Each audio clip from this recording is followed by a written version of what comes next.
యొక్క భవిష్యత్తు గురించి, వీళ్ళ భవిష్యత్తు గురించి మనం ఏముంచాలా, తలకో ఫ్లాట్ తీసుకుందాం, తలకో కారు తీసుకుందాం, లేదా ఒక్కొక్కరి పేరు మీద ఇంత డిపాజిట్ చేసుకుందాం. మంచిదే, తల్లిదండ్రులుగా పిల్లల గురించి జాగ్రత్త వహించడం మంచిదే. కానీ దానికంటే ఎక్కువగా పరలోకం కొరకై వాళ్ళని సిద్ధపరచాలి. కాబట్టి ఆ పరలోకం కొరకు సిద్ధపరచడం అంటే వాళ్ళు దేవుని యొక్క మార్గాల్లో చిన్నతనం నుంచి మనం నడిపించినప్పుడు చిన్న వయసులోనే వాళ్ళు మారు మనసు పొందుతారు. ఏ సమయంలో అయితే మంచి చెడు లేదో తెలిసినటువంటి ఆ యొక్క ఏజ్ ఎప్పుడైతే వస్తుందో ఇది మంచిది, ఇది శ్రేష్టమైన మార్గము అనేటువంటిది గుర్తించి దేవుని వైపు వాళ్ళు తిరుగుతారు.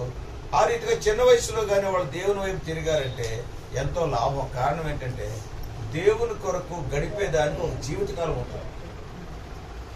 కొంతమంది ఏం చేస్తారంటే మేము ముసలి అయిన తర్వాత దేవుని సేవ చేస్తామంట. ముసలి అయిన తర్వాత ఏం సేవ చేస్తాను?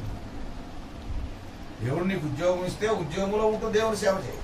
దేవుడు నిన్ను సేవకు పిలిస్తే మరి సేవకు వచ్చి దేవుని సేవ చేయి. దేవుడు నిన్ను ఏ స్థితిలో ఉంచాడో ఆ స్థితిలోనే దేవునికి సాక్షిగా ఉండాలి. సర్లే మనకెందుకులే తర్వాత చూద్దాంలే అంటే అది జరిగే పని కాదు. తర్వాత ఏమవుతుందో నీకు తెలీదు, నాకు తెలియదు. కాబట్టి మన యొక్క పిల్లలు కూడా వాళ్ళ యొక్క యవ్వన ప్రాయంలో ప్రభు దగ్గరికి వచ్చారంటే లాభం ఏంటంటే ఒక జీవితకాలం అంతా కూడా దేవుని గురించి వాళ్ళు గడపవచ్చు. కాబట్టి ఆ పిల్లల్ని ఆ రీతిగా పెంచవలసిన బాధ్యత తల్లిదండ్రులది. ఆ పిల్లలే గొప్ప స్వాస్థ్యంగా ఉంటారు. వాళ్ళని మనం పరలోకానికి కూడా తీసుకెళ్ళచ్చు. మనం వెళ్ళిపోయిన తర్వాత మనం ఒక్కడమే కాదు, వాళ్ళు కూడా అక్కడికి వస్తారు. ఇంకెంతో సంతోషం లేదు. చాలా మంది తల్లిదండ్రులు ఈ విషయంలో జాగ్రత్త వహించడం లేదు. ఇంతకాలం నేను చూసా, నా మటుకు నేను కూడా మన పిల్లలు మ్యాథమెటిక్స్ లో ఒకవేళ పూర్ అనుకోండి, వాళ్ళకి ట్యూషన్ పెట్టేస్తాం. ఫిజిక్స్ లో సరిగ్గా మార్కులు వస్తలేదనుకోండి, అరెరైడ్కి మార్కులు వస్తలేదని ట్యూషన్ పెట్టేస్తాం. ఇంగ్లీష్ సరిగ్గా రాకపోతే ఇంగ్లీష్ ట్యూషన్ పెట్టేస్తాం. ఒక్కో సబ్జెక్ట్ ఒక్కో టీచర్ దగ్గర పంపిస్తుంటాం. వీడు ఆత్మీయంగా సరిగ్గా ఎదగడం లేదంటే ఆ ట్యూషన్ పెట్టమని అదొకటే పెట్టం. మిగిలిన అన్ని ట్యూషన్ పెడతాను ఉంటాం. మ్యాథమెటిక్స్ కి పెడతాం, ఫిజిక్స్ కి పెడతాం, ఇంగ్లీష్ కి పెడతాం. ఆత్మీయంగా అంటే ప్రాముఖ్యమైన దానికి మనోడు కొంచెం అటు ఇటు ఊగిసలాడుతున్నాడు, కొంచెం స్టాండ్ అవ్వలేకపోతున్నాడు. ఈ లోకాకర్షణ ఎంత సంతోషంగా ఉంటామంటే దేవుడు నన్ను ఇప్పుడు కూడా విడిచిపెట్టాడు. ఆ స్వరం ఒక్కటే మనకి వినపడుతుంది. దేవుడు ఎప్పుడైతే నిన్ను ఎన్నడూ విడవనన్నాడో సాతానుడు కూడా అన్నాడు, నేను నిన్ను ఎన్నడూ విడవనన్నాడు. సాతానుడు లోకస్తుల దగ్గరికి వెళ్ళడం ఎందుకు చేతనంటే లోకస్తులందరూ ఆల్రెడీ సాతాను యొక్క బుట్టలోనే ఉన్నారు. ఎందుకంటే ఈ లోకాధిపతి సాతానుడు. యేసుక్రీస్తు చెప్పాడు, లోకమంతా సాతాను చేతిలో ఉన్నారు. సృష్టించింది దేవుడైనప్పటికి కూడా ఆదాము సాతానికి అమ్మేశాడు కనుక దేవుడు ఏం చేశాడు మనం చూస్తే సృష్టించాడు. ఇప్పుడు ఆ అరుణ్ గారికి ఏదో 10 లక్షలు సంపాదించాడు. చచ్చిపోయేటప్పుడు ఎవరికి ఇస్తాడు? భార్యకి, పిల్లలకి. భార్య ఎముక ఎవడో పాపున్నా బాబున్నా ఎవరుంటే వాళ్ళకి మన పిల్లలకి ఇస్తాం. ఈ సామెతలు గారి చుట్టే లోన నేను రూపాయి కూడా ఇవ్వడు, నాకు ఇవ్వడు, ఎవరికి ఇవ్వడు. ఎందుకంటే ఆయన పిల్లలకి ఆయన ఇచ్చుకుంటాడు, నా పిల్లలకి నేను ఇచ్చుకుంటాను. దేవుడు కూడా ఇదంతా సృష్టించి ఏం చేశాడంటే తన పిల్లలకి ఏమని ఇచ్చాడు? ఆదామా, ఇంతకాలం నేను ఏళ్తా వచ్చాను, సరే నువ్వు ఏలు, మీరు ఫలించి అభివృద్ధి చెంది భూమిని ఏలుడి. కాబట్టి ఆదాముకి ఇస్తే మనోడు ఏం చేశాడంటే తీసుకెళ్ళి తిని అమ్మేశాడు. మన పిల్లోడు మనం ఏదో ఇచ్చాం, 1 ఎకరం పొలం ఇచ్చాం. 1 ఎకరం పొలం ఇచ్చేసరికి వాడు తినమైనడు అయితే పాపం దాన్ని జాగ్రత్తగా ఎకరాన్ని 2 ఎకరాలు చేస్తాడు. వాడు తినమైనడు కాకపోతే వాడు ఉన్నదాన్ని అమ్మేస్తాడు. ఈయన కూడా అదే చేశాడు. ఆ దేవుని యొక్క మాట వినకుండా సాతాను మాట విని సాతాను వలలో పడిపోయి ఆదాము ఇద్దరూ కలిసి ఏం చేశారంటే దేవుడు ఇచ్చిన అధికారాన్ని సాతానుడికి ఇచ్చేశాడు. అందుచేతనే సాతానుడు లోకాధికారి అయ్యాడు. ఒరిజినల్ గా ఆదాము లోకాధికారి. ఎందుకంటే ఆదాము యొక్క తండ్రి అయిన దేవుడు ఆదాముకి ఇచ్చాడు. ఒరిజినల్లీ దేవుడు అధికారి లోకానికి. లోకము దానంతా ఉన్న సంపూర్ణత ఆయనదే. ఆయన సృష్టించాడు, సాతాను సృష్టించలేదు. సాతాను కూడా సృష్టించబడిన వాడు. కానీ మరి ఆదాము ఏం చేశాడంటే దేవుడు ప్రేమించి ఆదాముకి ఇచ్చిన నువ్వు ఏలు నాయన అని చెప్పేసి అంటే అదే దేవుడి మాట వినకుండా సాతాను మాట విని సాతానికి లోబడిపోయి సాతానికి ఇచ్చేసాడు. అందుచేతను ఒరిజినల్ గా దేవుడు లోకాధికారి, తర్వాత తన కుమారుడైనటువంటి ఆదాము లోకాధికారి, దాని తర్వాత ఆదాము అమ్మేసినందుకు సాతాను లోకాధికారి. అదే అంటాడు, ఏమంటాడంటే మత్తయి సువార్త 4వ అధ్యాయంలో మాట ఉంది. ఆ శోధించేటప్పుడు 9-10 వచనాల్లో సాతాను యేసుక్రీస్తు వద్ద ఏమంటాడు? 4వ అధ్యాయము మత్తయి సువార్త 9-10 వచనాలు నీవు సాగిలపడి నాకు నమస్కారం చేసిన ఎడల. ఇప్పుడు సాతానుడు యేసు ప్రభుతో మాట్లాడుతున్నాడు. ఎందుకంటే ఆ మారు మన యేసు ప్రభు వారు ఆ బాప్తిజంలో సాక్ష్యం చేసిన తర్వాత ఏమంటున్నాడు? నీవు నాకు సాగిలపడి నాకు నమస్కారం చేసిన బాప్తిజం తీసుకున్న యేసు ప్రభువునే నాకు సాగిలపడి అంటున్నాడు సాతానుడు. నేను బాప్తిస్మము తీసుకున్నటువంటి యేసు ప్రభువుని అంటున్నాడు. ఏమనంటున్నాడు? ఆయనకు తెలీదా సాధారణకి యేసు ప్రభు ఎవరో? పుల్లు తెలుసు. ఆ పౌలు శీలలో వెళ్తుంటే చెప్పాడు, సర్వోన్నతులైన దేవుని సేవకుడు వాడు తెలుసు అంటే తెలుసు. కానీ ఆ టయానికి ఏంటంటే పవర్ వచ్చేసింది. ఎందుకంటే రాధా అమ్మేశాడు కన్నా. ఏసయ్యా నువ్వు సాగిలపడి నాకు నమస్కారం చేయి, ఎందుక సిలువుకి వెళ్తావు, ఎందుకు తెప్పలు పడతావు? సాగిలపడి నాకు నమస్కారం చేస్తే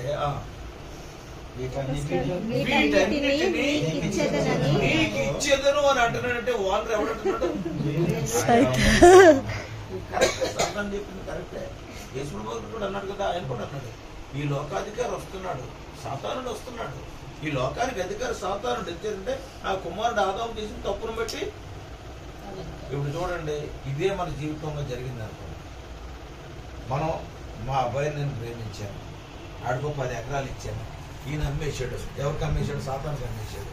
ఆ అమ్మ కొనుక్కున్నవాడు నా దగ్గరికి వచ్చి, ఏయ్ నువ్వు నాకు సాగిలిపడి నాకు నమస్కారం పెడితే మళ్ళీ నీకు ఇస్తానంటే నా మనసు ఎలాగుంటుంది? మా ఓడి చేసిన తప్పును బట్టి కదా అంటే మాట్లాడుతున్నాడు. లేకపోతే వాడెంత పనికిమన్నాడు, వాడు నన్ను ఏమంటున్నాడు? నాకు సాగిలపడమంటాడా? నేను అనుకుంటాను యేసుక్రీస్తు వారు ఆ మాట వినగానే తలంచుకున్నవాడు బయలు సాతానం చూసుంటాడు.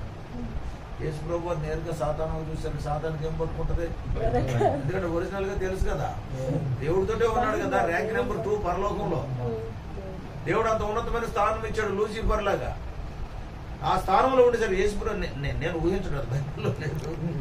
అలాగే అన్నాయి అంటేనే ఏం మాట్లాడుతున్నావు? మనకు కూడా అలా అనిపిస్తుంది కదా, ఏం మాట్లాడుతున్నావు నువ్వు అనేసరికి దడబొట్టుకుని నిజం చెప్పేసి. ఎలాగా సాతానుడు ఎప్పుడు నిజం అనేది చెప్పడం. సాతానుడికి ఒక మంచి లక్షణం నవ్వుతారు. సాతానికి అన్ని చెడ్డ లక్షణాలే, ఒకటి మంచిది ఉంది. ఏంటంటే దేవుడితో మాట్లాడినప్పుడు నిజం చెప్పాడు. ఎందుకంటే దేవుడికి అబద్ధం చెప్పినట్టు. నీతో నాతో మాట్లాడినప్పుడు ఎప్పుడు అబద్ధమే. ఎందుకంటే మన దురద ఎక్కువ కదా చెవులకి. అబద్ధం అంటే ఏను చెవుల్లాగా అయిపోతాయి. చెప్పు ఇంకా. కాబట్టి దేవుడితో చెప్పినప్పుడు మాత్రం ఏం చెప్తాడు? నిజమే. సాతానా ఎక్కడికి వెళ్ళి వస్తున్నావు అంటే నీకు తెలవుందే ఉందయ్యా, భూమి అంతా తిరిగి. అందుచేత దేవుడు ఎప్పుడైతే ఇలా చూశాడో చూసేసరికి సాతానికి దడెత్తి. ఈ మత్తయి కొంచెం అటు ఇటు రాశాడు. లోక డాక్టర్ గారు కదా, చదువుకున్నాడు కదా, చాలా క్లియర్ గా రాశాడు అక్కడ. లోక 4:6 అదే బాప్తిస్మం ఇన్సిడెంట్. లోక ఏం రాస్తున్నాడు చూడండి. లోక 4:6 ఈ అధికారం అంతయు ఈ రాజ్యముల మహిమయు చూడు ఏమంటాడు?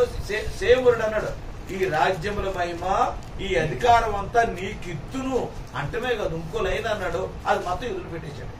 ఏమంటాడు? అది నాకు అప్పగింపబడింది. నాకు అప్పగించబడింది ప్రభు, నేను ఓనర్నంగా ఎందుకు అలా చూస్తాను వంక. ఏమంటారు? నిజం చెప్పేశాడు. మొత్తం ఏమో దాన్ని ఎగరగొట్టేశాడు. అందుకని మొట్టమొదటి మొత్తం ఏం రాయమన్నాడు, కంగారులో వదిలేశాడు. కాబట్టి అది నాకు అప్పగించబడింది. నేను అడగలేదు కూడా, నాకు అప్పగించాడు ఎవరు? మీ అబ్బాయి ఆదాము. చూసారు ఎంత చక్కగా ఉందో బైబిల్లో. అంత క్లియర్ ఉంటుంది. మన చదవం సరిగ్గా. నేను కూడా ఎందుకు చదివాను? ప్రసంగం చదివాను. బరువు నెచ్చిపోతున్నప్పుడు తప్పదు అది. కాబట్టి అది నాకు అప్పగించబడి ఉన్నది. అంటే అది నేను లాక్కున్నాను అని అంటలేదు, నీవుడే నాకు ఇచ్చేసాడు. అప్పగించబడటం అంటే ఇట్ ఈస్ డెలివర్డ్ అంటు మీ. ఎప్పుడు అప్పగించబడింది ఇది? ఆదిలోనే, ఏదెను తోటలోనే ఎప్పుడైతే దేవుని యొక్క మాట మీరాడో అప్పుడే అప్పగించబడింది. కాబట్టి ఇక్కడ మనం జాగ్రత్త మనం గమనిస్తే అది కూడా బైబిల్లో ఉంది. బైబిల్లో అన్నిటికన్నా పాత పుస్తకం ఏది? యోబు గ్రంథం.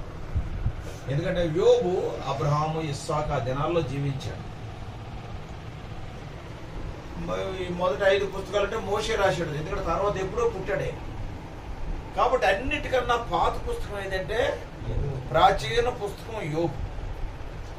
అందుచేతను యోబు ఆదాము గురించి, వాళ్ళ గురించి, వీళ్ళ గురించి రాస్తాడు. రాసినప్పుడు అక్కడో మాట రాశాడు యోబు. ఏం మాట రాశాడు తెలుసా? ఏదేను తోటలో ఏమి జరిగింది అనేటువంటిది ఏ పుస్తకంలో కూడా అంత క్లియర్ గా రాయలేదు, కానీ ఆయన ఒక మాట రాశాడు. యోబు 9:24 ఏమనుంది? యోబు 9:24 భూమి దుష్టుల చేతికి అప్పగింపబడి ఉన్నది. అదే చెప్తున్నాడు సాతాను ఏమంటున్నాడు? ఆడేముంది? భూమి ఇంగ్లీష్ లో అయితే దుష్టుని చేతి. The earth is delivered on to the wicket. అది అంటే భూమి దుష్టుని చేతికి ఎవరు రాస్తున్నారు? ఇది అయ్యో ఒక్కరికే తెలుసు. ఎందుకంటే ఫస్ట్ ఈయన కదిపామనుకోండి, ఈయన చాలా కాలం నుంచి జెబ్రోన్ లో ఉన్నాడు. ఎవరు? సామేలు గారు. ఇప్పుడున్న వీళ్ళు ఎవరికి తెలియదు. ఆయన చెప్పాలా ఆ దినాల్లో ఏమైందో నీకేం తెలుసురా అని అంటాడు, ఎందుకంటే ఆయన అప్పుడు ఉన్నాడు కనుక. అలాగే యోబు కూడా ఆ దినాల్లో ఏమైందో నేను చెప్తాను ఆగనే. భూమి దుష్టుని చేతికి, అదే సైతాన్ని చెప్తుండే, నాకు అప్పగింపబడి. చూడండి ఎంత చక్కగా, ఎంత డీటెయిల్డ్ గా అన్ని ఉన్నాయో. కాబట్టి సరే, ఇవన్నీ ఉండి యేసుక్రీస్తు వారు మరలా ఈ స్థితిలో నుంచి అందరూ బంధించబడి ఉన్నాం కనుక మనల్ని విడిపించే దానికైనా ఈ లోకానికి వచ్చాడు. అందులో దేవుని యొక్క ప్రేమ. అదే అపోస్తలుడైన పౌలు అంటాడు. ఏమంటాడు? గలతీ 2:20 అపోస్తలుడైన పౌలు యొక్క సాక్ష్యం. గలతీ 2:20 ఆ రీతిగా అప్పగించబడి, భూమే కాదు మనం కూడా సాతాను చేతుల్లో పడిపోయి ఉన్నప్పుడు 2:20 అందరికీ మొత్తం నేను క్రీస్తుతో కూడా సిలువబడి ఉన్నాను. పౌలు చేస్తున్న సాక్ష్యం ఏంటి? నేను క్రీస్తుతో కూడా సిలువేయబడ్డాను. జీవించేవాడు నేను క్రీస్తే నా యందు జీవించుచున్నాడు. తర్వాత ముక్క, నేనెప్పుడు శరీరమందు జీవించుచున్న జీవితం, ఇప్పుడు నేను జీవిస్తున్నటువంటి ఈ జీవితం నన్ను ప్రేమించి, ఆ ముక్క నన్ను ప్రేమించి నా కొరకు తాను అప్పగించుకున్న దేవుని కుమారుని విశ్వాసం వల్ల జీవించుచున్నాడు. ఆ ముక్క నన్ను ప్రేమించి నా కొరకు తాను అప్పగించుకుని దేవుని కుమారుడు. ఇది యేసుక్రీస్తు వారు చేసిన. ఎందుకంటే ఆయన మనల్ని ప్రేమించాడు. పిల్లలంగా సాతాను చెరలోకి పోతే, ఇప్పుడు మన పిల్లలు చెడు సహవాసంలోకి పోయారు, బ్యాడ్ ఫ్రెండ్స్ లోకి పోయారు. వాడు చెడిపోయే స్థితిలో వాడు చెడిపోయినా కానీ వాడిలో మన ప్రేమ పోదు. ఇప్పుడు పిల్లోడు ఉన్నాడు, మా పిల్లోడు అనుకోండి, ఈడేదో తొండ్ర పని చేశాడు. తొండ్ర పని చేస్తే వాడిని 2 లెంపకాయలు లాగాను. ఎందుకంటే కోపం వచ్చింది. ఎందుకంటే మా నాన్న నన్ను లాగాడు, నేను ఆడాను. కాబట్టి 2 లెంపకాయలు లాగేసరికి వీడు కోపం వచ్చి ఏం చేస్తాడు? ఇంకా అంటాం. అంతేకాదు, యూస్లెస్ ఫెలో, అద్ది, డాంకీ, గీంకీ ఎన్ని అని అన్న తర్వాత don't show your face, get out. English medium కదా, గెట్ అవుట్ అంట. గెట్ అవుట్ అంటే ఆడు కూడా తక్కువ, ఆడు కోపం వచ్చి ఆడు వెళ్ళిపోతాడు. తిట్టావు కదా, ఆడేదో చెడ్డ పని చేశాడు, ఏదో పగలు కొట్టాడు, ఏదో చేయకూడని పని చేశాడు. కోపం వచ్చేసింది. కోపం వచ్చేసి తిట్టాము, గెట్ అవుట్ అన్నాము. వాడిలో కూడా మన బ్లడ్ కదా ఉన్నది. మా బాబు నన్ను గెట్ అవుట్ అంటే నేను పోతాను, ఆడుకో. అదే పౌరుషం ఉంటుంది కదా, సేమ్ జీన్స్ కదా. కాబట్టి ఆడు వెళ్ళిపోతాడు. ఆడు వెళ్ళిపోయిన తర్వాత ఇక్కడ కూర్చొని అప్పుడు ఆలోచిస్తాడు, ఎక్కడికి పోయి ఇక్కడ అన్నం తిన్నాడా? ఒకవేళ కోపం వచ్చి నేను తిడతాడు, వెళ్ళిపోవటమేనా ఆడి గురించి ఆలోచిస్తాం. నేను పోయాడని వదిలేయం. మరి నువ్వే కదా పొమ్మన్నావు, పోయాడు కదా, హ్యాపీగా ఉండాలి కదా. అలాగుండం. ఎందుచేతనంటే తండ్రి పిల్లోడు చెడ్డోడైనా కానీ తండ్రి ప్రేమ పోదు. మరి వీడు ఎక్కడికి వెళ్ళాడని ఎవరిని అడుగుతాడు? భార్యను అడుగుతాడు. భార్యను అడుగుతాడు ఎక్కడికి పోయాడో వీడంటే అది భార్యకు సందు దొరుకుతాను అన్నప్పుడు. ఎందుకు? ఎంతో కాలం నుంచి తిడదాం అనుకుంటుంది, దొరకలా. ఈగాడు దొరికేసిన సందు దొరకని ఏమంటుంది, వీడు ఎక్కడికి పోయాడో చెప్పుతాం. అందరూ నాకులాగా నిగమనుకుంటారు అనుకున్నావా? ఈవిడు గొప్పగానం చెప్పుకుంటుంటది. అందరూ నాకులాగా ఎన్నన్నా గానీ ఎన్ని తిట్టినా గానీ నోరు మూసుకుని ఉంటారు అనుకున్నావా అంటే వీడు ఎక్కడికి వెళ్ళాడని అడిగితే ఈ చరిత్ర ఎందుకు చెప్పు. సో ఎవడికి సందు దొరుకుతాడు చెప్పడం. సో ఇలాగ ఉంటుంది. తర్వాత ఆడు తిన్నాడో లేదో, ఆడికి ఆగలేడు అని ఆడికిడికి ఫోన్ చేస్తాడ, మా వాడు ఏమైనా కనపడ్డా. ఎందుకు? మన పిల్లోడు చెడ్డోడైనా కానీ వాడి మీద మన ప్రేమ పోదు. దేవుడికి పెట్టిన ప్రేమ.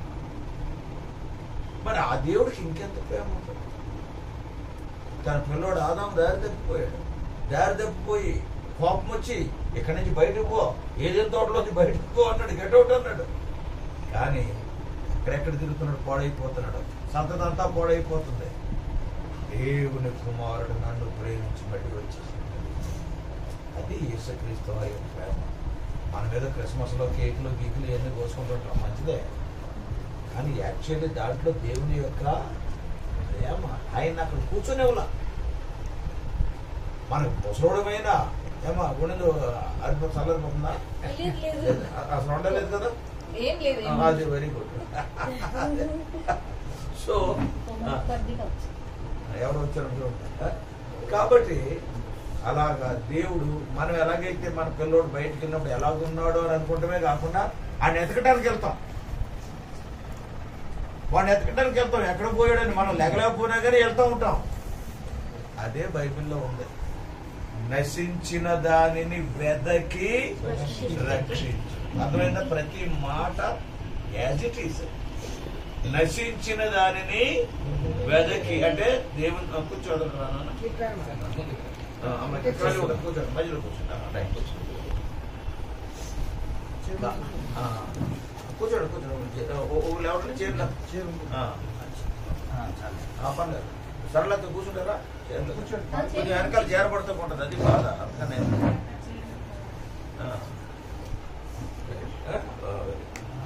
అది కూర్చో, మంచిదే కదా, మేము కూర్చున్నాం కదా.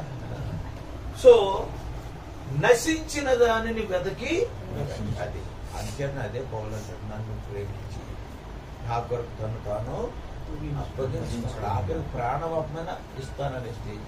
అది దేవుని యొక్క లోక తండ్రి ప్రాణం ఇవ్వకపోవచ్చు. ఆయన ఎత్తాడు, కనబడకపోతే కాసేపు వెళ్తాడు, అలా కూర్చుంటాడు తప్పించి ఆయన అలా కాదు.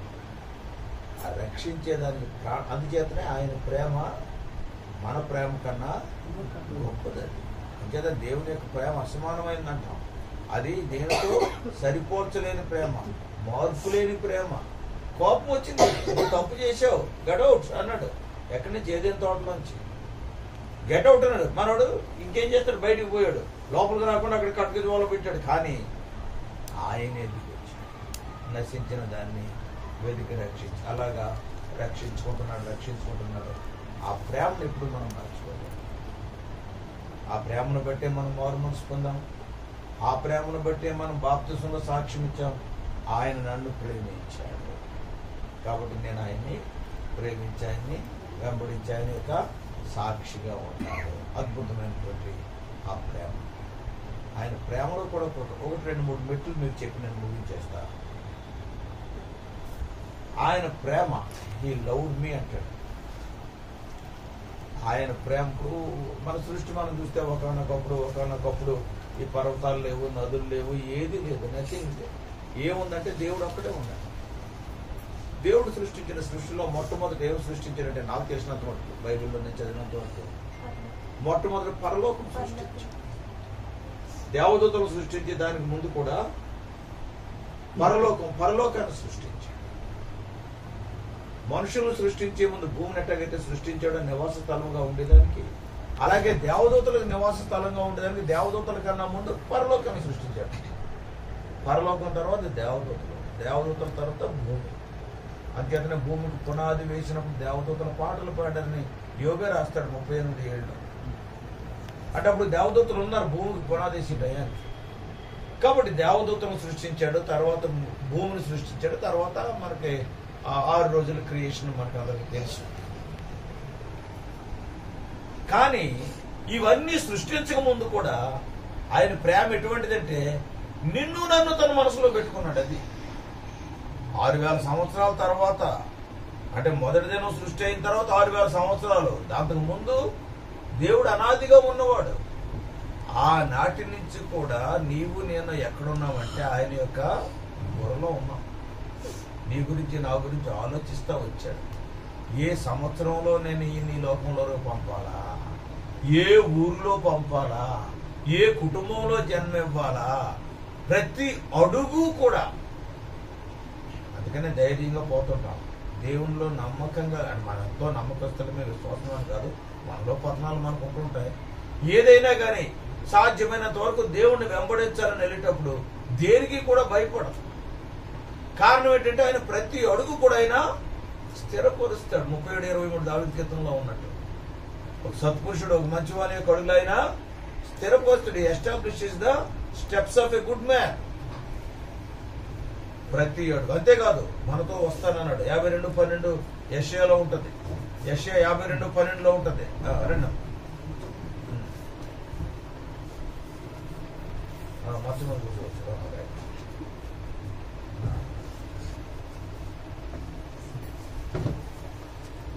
యెషయా 52:12 ఏముంది? నేను నీకు ముందుగా పోతాను, నీ వెనక భాగాన్ని కూడా నేను ఉంటాను. ముందుగా పోవటం అంటే I am your guide, I will show you the way. వెనక భాగాన్ని ఉండటం అంటే ఐ ఆమ్ యువర్ గార్డ్. అంటే ఒక రైలు వెళ్తుంది, ముందు ఇంజిన్ ఉంటుంది, వెనకాల గార్డు పెట్టి ఉంటుంది. అంతే. ఇంజిన్ ఏ డైరెక్షన్ లో పోతే పెట్లన్నీ అటే పోతాయి. అలాగా 2 జీలు. I am your guide, I am your guard. దేవుడు వెనకాల ఉంటాం మనం లాభం అని చెప్పండి. వీళ్ళందరూ భక్తులు కదా, రామనగర్ మేము ముందు నుంచి భక్తులు.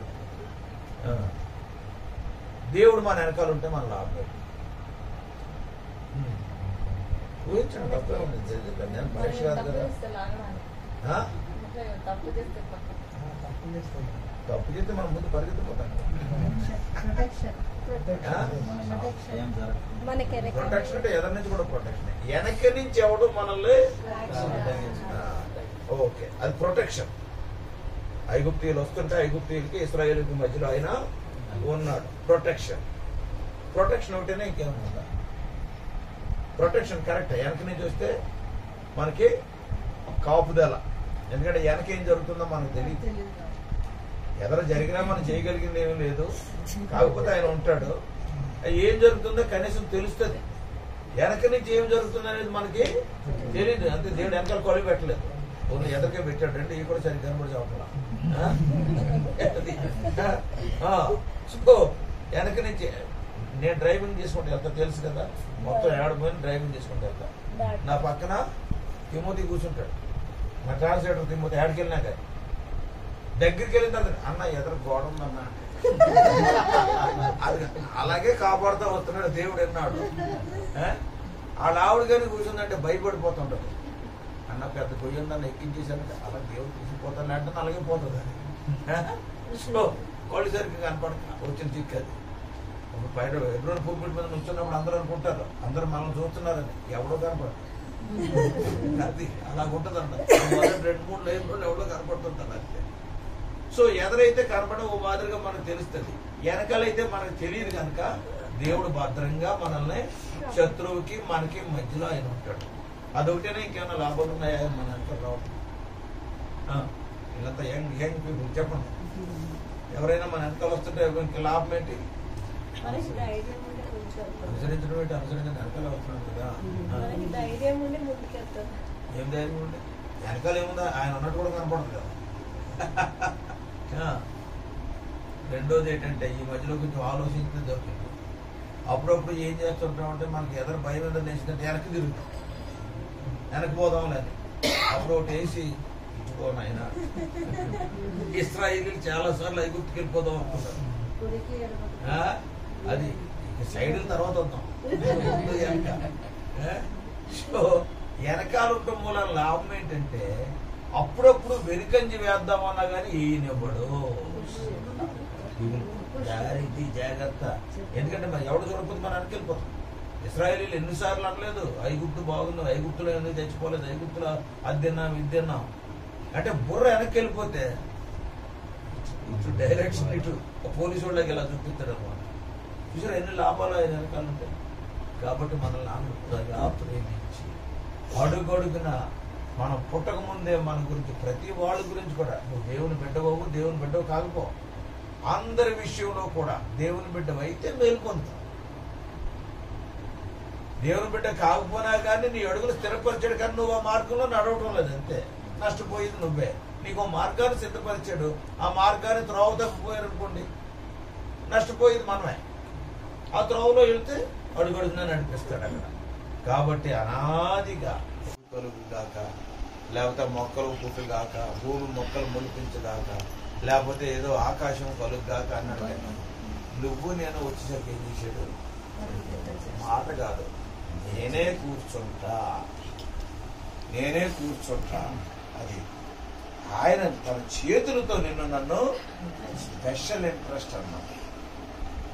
మా నాన్నగారు ఉండేవాడు, ఆయన చచ్చిపోయేప్పుడే 6-7 ఏళ్ళు అయింది.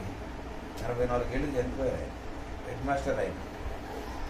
ఇప్పుడు మా ఇంటికి ఎవరన్నా వచ్చారనుకోండి, ఆదాం కూర్చోడు అనుకోండి, ఆదాం గారు వెళ్ళిపోతుంటే ఏదైనా 4 మామిడికాయలు ఇద్దాం అనుకున్నాం అనుకోండి. మాకు మామిడికాయలు ఉండేవి అప్పుడు, అందుకని మామిడికాయలు గుర్తొచ్చు. ఓ 10 మామిడికాయలు ఇవ్వాలంటే ఎవరన్నా పిలిచి ఆదాం వెళ్తున్నాడు, ఓ 10 మామిడికాయలు కట్టరా అని ఆడెవడో కట్టిస్తే ఓ బ్యాగ్లో ఆయన బట్టికలు, ఈయన వస్తే అంతే, ఆయన వస్తే అంతే. నేను వెళ్ళి వచ్చినప్పుడు ఆయనే కూర్చున్నాడు. ఎందుకు నువ్వు కూర్చుంటున్నాను, ఎందుకు నాన్న పెద్దోడు అయిపోయావు కదా, లేకపోతే వాళ్ళు ఇంత కూర్చుని చచ్చులు కడతారో, మీకు మంచిగా కట్టాలి. అవి కూర్చుని ప్రతిదీ అటు ఇటు చూసి దాంట్లో 20-30 వేసి కట్టి ఈ బట్టికలండి. ప్రేమను బట్టి ఈజ్ టేకింగ్ పర్సనల్ ఇంట్రెస్ట్. చెప్పటం లేదు ఎవరితోటో, ఎందుకంటే ఆదాము పుచ్చి ఇచ్చినా చచ్చి ఇచ్చినా ఏం పర్లేదు. నాకు అలాగే ఇస్తాను, ఆయనకి ఇష్టం లేదు. ఎందుకు చేతనంటే ఆయన కుమార్. కాబట్టి నీ విషయం నా విషయం వచ్చేసరికి ఏం చేశానంటే అనాదిగా తన మనసులో ఉంచుకోవటమే కాదు, నిన్ను నన్ను సృష్టించేటప్పుడు he has taken personal interest. ఎవరికన్నా చెప్తే అందరి ముక్కులు ఒకలాగానే ఉండను, అందరి మూతులు ఒకలాగానే ఉండను. ఆయన పర్సనల్ ఇంట్రెస్ట్ తీసుకున్న కనుక ఒక్కొక్కడు ఒక్కోలాగా ఉంటుంది. మనం ఏమంటే ముద్ర కొట్టేస్తాం అలాగా, అది పెద్ద కన్ఫ్యూజన్ అయిపోయింది అనమాట. సో అందరినీ వేరువేరుగా, నా ఎత్తు లేకపోతే నా రంగు లేకపోతే నా మాట, నా వేలు ముద్ర వేరు, ఇన్ని కోట్లు వేలు ముద్ర, నా ఐరిస్ కళ్ళలో ఎన్ని ఉన్నాయి, అందరూ వేరు, నా వేరు, నా డిఎన్ఏ వేరు. లోకంలో నాలో ఇంకొకడు లేడు, నీలో ఇంకొకడు లేడు. ఇన్ని కోట్ల మందిలో today 740-750 crores are there. Adam పుట్టిన కాడి నుంచి ఇప్పుడు దగ్గర 4500 కోట్ల మంది పుట్టారు అప్రాక్సిమేట్ గా. సైంటిస్ట్ చేసిన కాలిక్యులేషన్ ప్రకారం 4500 కోట్లలో నీలాంటి ఒకడు లేడంటే ఎంత ప్రేమించాడు. My son must be you. అది ఆయన ప్రేమ. కాబట్టి కోమలైనా లేకపోతే నేనైనా నువ్వైనా ఎవరైనా అందరూ అందుకని దేవుడికి ఆరాధించాలి. నన్ను ఒక్కడనే ఒక అసమానమైన వ్యక్తిగా 4,500 కోట్ల మంది పుట్టినప్పుడు కూడా నేను అనే దానికి ఒక ఐడెంటిటీ ఇచ్చాను. So that is the second step of God's law. First step is before the foundation of the world he designed our life. Every step he design. ఆయన తర్వాత మనం చూస్తే క్రియేషన్ అప్పుడు ఏం చేశాడంటే ఆయన సొంత ఆయన పర్సనల్ ఇంట్రెస్ట్ తీసుకున్నాడు. మూడో స్టెప్ ఏంటంటే నీకు నాకు ఒక రూపం ఇవ్వాల. రూపం ఇచ్చేటప్పుడు నిన్ను నన్ను ఏదో పుల్లా సృష్టించవచ్చు, ఆ ముఖం పెట్టి, లేకపోతే ఒక సింహంలాగానో ఒక ఏనుగులాగానో లేకపోతే ఇంకో దానిలో సృష్టించవచ్చు. ఏ రూపంలో సృష్టిస్తాం అని చెప్పేసి ఆలోచించి ఈయన నా కుమారుడు నా రూపంలోనే ఉంటాడు. ఈ ప్రేమను మనం అర్థం చేసుకుంటే కొన్నిసార్లు తల్లిదండ్రులు పైకి చెప్పరు, మీ అబ్బాయి అచ్చం ఇలాగే ఉన్నాడు, లోపల చాలా సంతోషం చేస్తాడు. ఆ వచ్చినోడు ఏం చేస్తాడంటే, ఈ కాఫీ టిఫిన్ కావాలంటే, అబ్బాయి మీ అబ్బాయి మీలాగే ఉన్నాడంటే మనోడు టిఫిన్ తెచ్చేస్తాడు. ఎందుకంటే కొంచెం ఇది అంటే సంతోషం అన్నమాట. దేవుడు కూడా అంతే, నా అబ్బాయి నాకులాగే ఉన్నాడు. ఒక ఏనుగుకి తన రూపం ఇవ్వలేదు, ఒక సింహానికి తన రూపం ఇవ్వలేదు, ఒక చెట్టుకి రూపం ఇవ్వలేదు, తన యొక్క రాయికి ఒక రూపం ఇవ్వలేదు. ఆయన తన రూపాన్ని ఇవ్వలేదు, దాని రూపం లేరు. నీకు నాకు వచ్చేసరికి ఏ రూపాన్ని ఇచ్చాడు? ఎంత ప్రేమ! అంటే ఆ రూపంలోకి వెళ్ళామంటే ఆత్మ ప్రాణ శరీరం లేనప్పుడు మనకు వద్దు. తొందరగా ముగించమని వీళ్ళు ఆలస్యంగా వచ్చారు. వాళ్ళకి ముందే తెలుసు, పేపర్ అవుట్. సరే, అయితే ఆయన రూపాన్ని ఇచ్చాడు. మీరేమనుకోకండి, ఒక ప్రశ్న వేస్తాం, ఆ ప్రశ్న మీరే జవాబు చెప్పుకోండి. దేవుడు మానవుణ్ణి ప్రేమిస్తున్నాను అని చెప్పి తన రూపాన్ని ఇచ్చాడు. మానవుడేమో దేవుణ్ణి ప్రేమిస్తున్నానని చెప్పేసి జంతువుల రూపాలు ఇచ్చినాడు. ఏ ప్రేమ కలిగి? దేవుడేమో మనల్ని ప్రేమించానని తన సొంత రూపం ఇచ్చాడు. మనిషి ఏమో నేను దేవుడిని ప్రేమిస్తున్నాను ఇటు దేవుడు అని చెప్పేసి జంతువులు, ఒకడేమో ఏనుగులాగా చేస్తాడు, ఒకడేమో పులులాగా చేస్తాడు, ఒకటి సింహంలాగా చేస్తాడు, ఒకడు పాములాగా చేస్తాడు. ఎవరి ప్రేమ కరెక్ట్? అంచేతనే నేను చెప్పలేదు అది జవాబు, మీరే. దేవుణ్ణి ప్రేమిస్తున్నామంటే ఆయనలా బ్రతకాల, ఆయనలా ఉండాల, ఆయన రూపం నాకు కావాలనాల. అది మళ్ళీ ఇచ్చి ఏర్పాటు చేసాడు కదా. మొదటి యోహాను మరి 3వ అధ్యాయం 2-3 వచనాల్లో మనం చూస్తాం అది. కాబట్టి మూడవది ఏంటంటే తన రూపాన్ని ఇచ్చాడు. 4th step. ఎన్ని స్టెప్లో డౌట్ వచ్చింది? టైం ఎంత అయింది? 9:20 అయిందా? టక్ అవుతుంది, 5 minutesలో అవుతుంది. ఓకే, చాలా సంతోషం కదా. 9:20 అయింది. ఈ సొంతలో చేయాలంటే చాలా కష్టం. మీకన్నా ఎక్కువ నాకు రేపు ఎక్కువ పనులు, 3 మెసేజ్ రేపు యానివర్సరీకి పోవాలి. ఎక్కడో బేరం కూడా తెల్లగడ్డ లేకపోతేనే నాడికి వెళ్ళలేదు.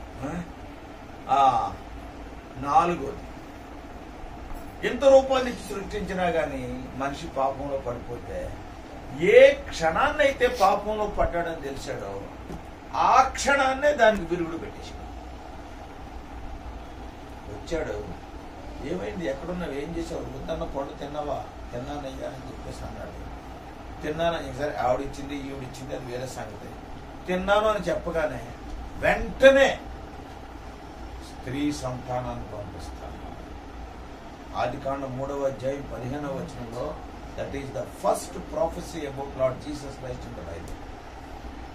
బైబిల్లో యేసుక్రీస్తు వారు వచ్చిన మొదటి ప్రవచనం, నీకును ఆ సంతానానికి, నీ సంతానానికి స్త్రీ సంతానానికి వైరము. స్త్రీ సంతానం అంటే యేసుక్రీస్తు వారు. జెనసిస్ 3:15లోనే యేసుక్రీస్తు వారిని ప్రామిస్ చేశాడు. ఎప్పుడైతే మనిషికి దెబ్బతిన్నాడని తెలిసిందో, కుమారుడు దెబ్బతిన్నాడని తెలిసిందో, ఒక్క నిమిషం కూడా ఆగల. మనం కూడా అంతే కదా, మన ఇంట్లో ఏదో పని మనిషి పని చేస్తుంది, అయ్యా ఏళ్ళు తెగింది అంటుంది. తెగిందా? ఏడ తెగింది, ఏమి తెగింది? సరే ఇంటికి వెళ్ళి మందు వేసుకో, లేదా ప్లాస్టర్ చుట్టుకో, ఏదో అంటాం. అదే మనోడికి ఏళ్ళు కొంచెం తెగింది అక్కర్లేదు, గీత కూడా ఏమైందిరా ఎందుకు తిన్నాడు, టీటీ ఇంజక్షన్ తీసుకున్నాడు. ఎందుకంటే ఆడనేసరికి తొందరగా వెళ్ళిపోయింది. దేవుడు అంత ప్రేమించండి, నెక్స్ట్ మూమెంట్ డోంట్ వరీ, నేను పైకి లేవదీస్తాను, స్త్రీ సంతానాన్ని పంపిస్తాను అంటే ఆ సంతానాన్ని నేనే వస్తాను. పర్సనాలిటీ దేవుడు ఎంత ప్రేమించాడు. ఇక ఆఖరికి 5th step and final step, అంటే ఇప్పుడు చెప్పేదానికి ఫైనల్, ఆఖరికి కాలం సంపూర్ణమైనప్పుడు వాడిని వీడిని పంపించలేదు, స్త్రీ సంతానంగా తానే వచ్చేసి, వాడిని ఇంకెవరన్నా పంపితే ఏం చేస్తాడో తెలియదు, తానే వచ్చేసాడు. Yes, I will die for.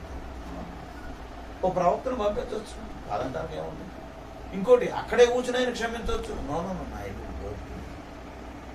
దేవుని ప్రేమ అంతగా దేవుడు ప్రేమించి రక్తం కారిస్తే మనం మారు మనసు పొందాం, బాప్తిజం తీసుకున్నాం. ఆయన అంతగా మనం ప్రేమిస్తాం, అంతలో కొంతైనా ప్రేమిస్తున్నాము.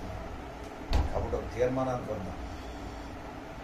ఆపే కాదు, తల్లిదండ్రులు ఇక్కడ కూర్చున్న ప్రతి వాళ్ళు అందరం కూడా ప్రభువా అందరికన్నా ఎక్కువగా ప్రేమించేటట్లు మంచి. చాలాసార్లు మన చదువుని ఎక్కువ ప్రేమిస్తాం. తప్పేం లేదు చదువుకోవడంలో, కానీ దేవుడి కన్నా ఎక్కువ. తల్లిదండ్రులు దేవుడి కన్నా ఎక్కువ కాదు. ఎందుకంటే వాళ్ళు నిన్ను ప్రేమించే దానికి ముందు దేవుడు ప్రేమించాడు.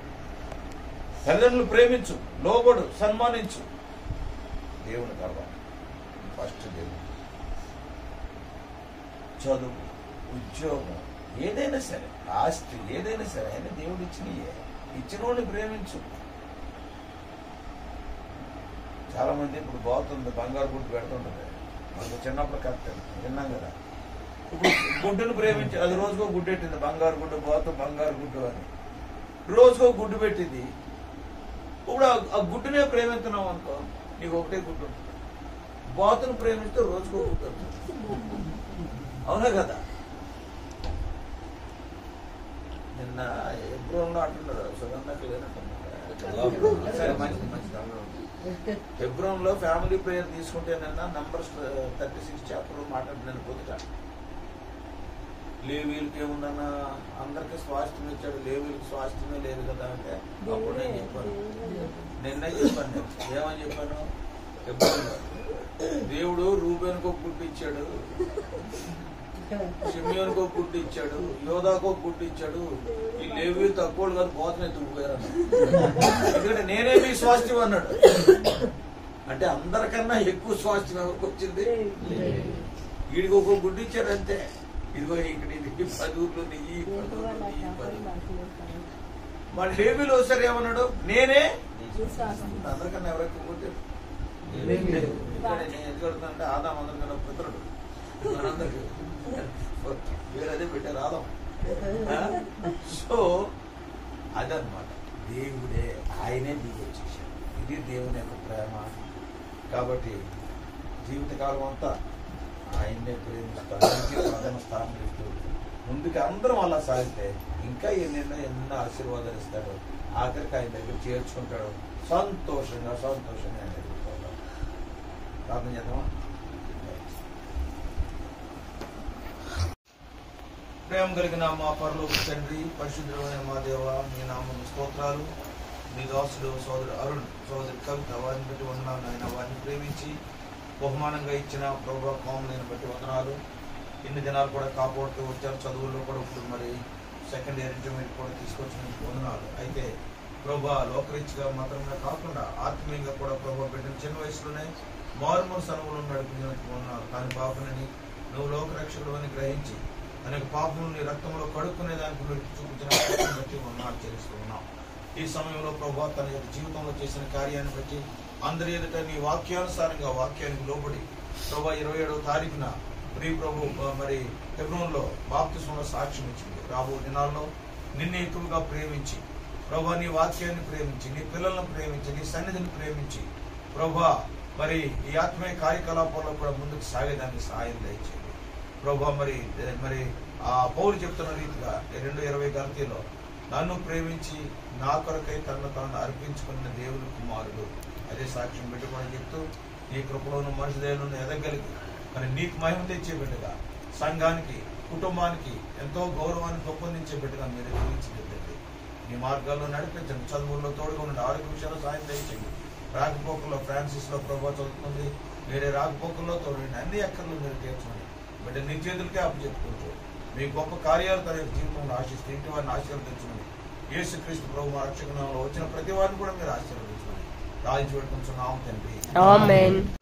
పరిశుద్ధాత్మ జీవన సహవాసం మనందరికీ, ప్రత్యేకంగా సోదరు అరుణ్ ఇంటి వారికి, సోదరుని సోదరి కవిత, ప్రత్యేకంగా పాప కోమలికి సదాకాలం తోడైన గాక. ఆమేన్.